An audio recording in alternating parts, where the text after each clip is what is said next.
E assim mesmo, descontraído, Silvio Santos falou para quem estava ali. Nós de televisão estamos vendo que por mais que a Record queira se aproximar da Globo, em todos esses anos ela não passou de 11 pontos e ultimamente ela tem caído para 10, para 9, para 8 pontos, o que significa que o público dificilmente vai deixar a Globo. A Globo é um muro e ultrapassar este muro a gente só consegue de vez em quando. É claro que se você tem um jogo de futebol entre o Corinthians e o São Paulo na Bandeirantes, pode dar 30, 40 pontos, mas no dia seguinte as pessoas voltam para a Globo. Enfim, a gente já sabe que lutar contra a Globo, na minha opinião, é impossível. É impossível.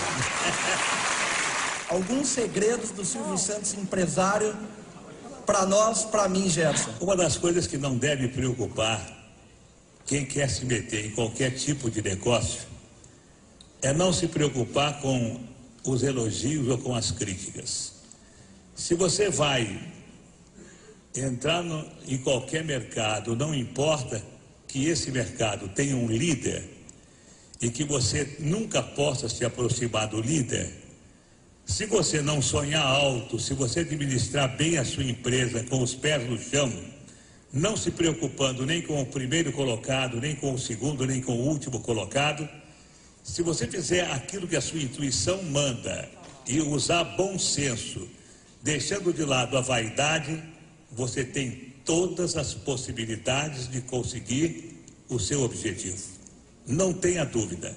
Só não consegue o objetivo quem sonha demasiado. Só não consegue o objetivo quem pretende dar o passo maior do que a perna. Só não consegue o objetivo quem acredita que as coisas são fáceis.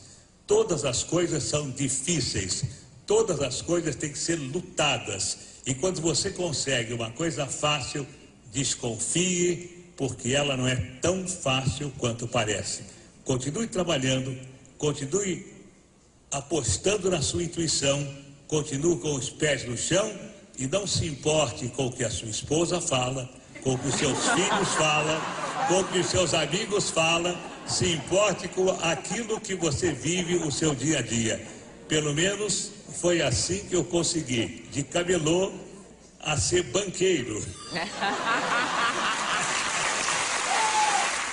A maior audiência histórica do SBT, se não me engano, foi na transmissão de um jogo de futebol em 1995, final da Copa do Brasil, Corinthians e Grêmio. E depois disso, o SBT nunca mais voltou a investir na transmissão esportiva. Por quê? Eu me lembro de um ano que eu tentei competir com a Globo e que a minha proposta tinha sido até um pouco melhor do que a da Globo. Mas aí me responderam de que a Globo tinha uma cláusula preferencial e que se ela cobrisse a minha proposta, ela ficaria com os direitos. E depois dessa data eu vi que qualquer tentativa de se trazer o futebol para outra emissora que não fosse da Globo seria uma tentativa que não daria resultado. Eu criei as minhas filhas porque eu sempre sonhei em ter no Brasil uma vida como os americanos têm nos Estados Unidos. Eu sempre achei que a melhor maneira de se viver é se viver como um cidadão de classe média. Tudo aquilo que passa de alguém que possa ter o suficiente para viver como um cidadão de classe média, na minha opinião, a malucada, como eu já disse a vocês, é troféu. O dinheiro, para mim, representa apenas troféus de sucesso, troféus de vitória. Durante as comemorações dos 30 anos do SBT, ao vê-lo falar, eu vi não um grupo de funcionários aplaudirem o patrão, o empresário.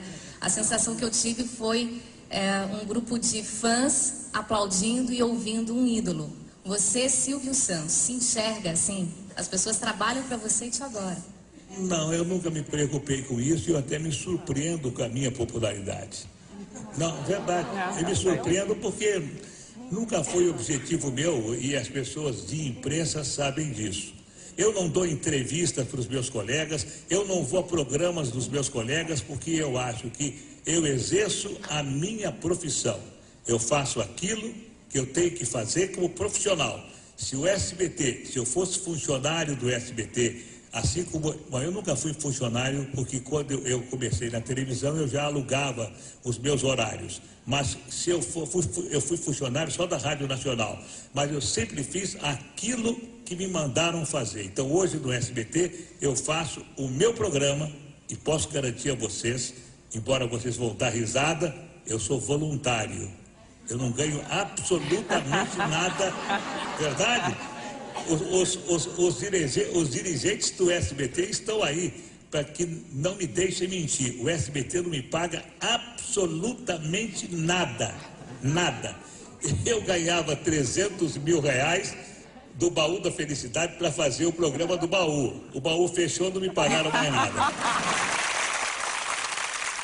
Eu quero agradecer a vocês terem vindo e terem escutado toda essa minha história, porque o livro que o Arlindo fez, um grande amigo meu, ele fez por conta própria, e eu fiquei muito contente, porque o livro que ele fez de mim fez com que ele tivesse uma velhice um pouco mais confortável.